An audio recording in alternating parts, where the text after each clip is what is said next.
In 1858 was set up a royal commission on popular education in all the nation. Stop.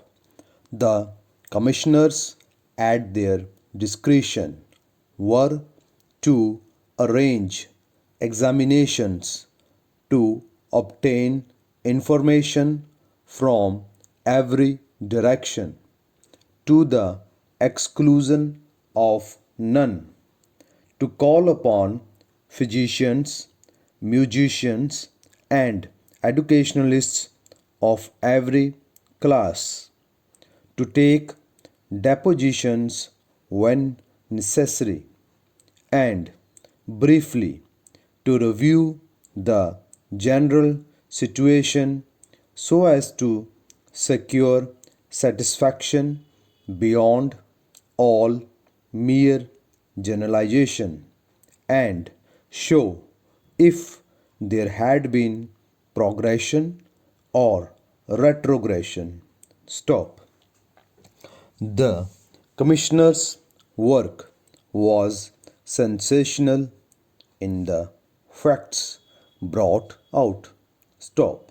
There was ample justification for the commission, and the adoption of the commissioner's advice was followed by an alteration in the general scheme of national education. Stop. Para. Lord Macaulay was blessed with the possession of rare powers of memory. Stop. His accumulation of facts was immense. Stop. He was almost in a state of subjection to his memory, and a subjective examination of the information in his possession at any time would have been a revelation even to himself. Stop. The retention and repetition of figures, the manipulation of facts in discussion, the selection and citation of authorities caused him no hesitation. Stop.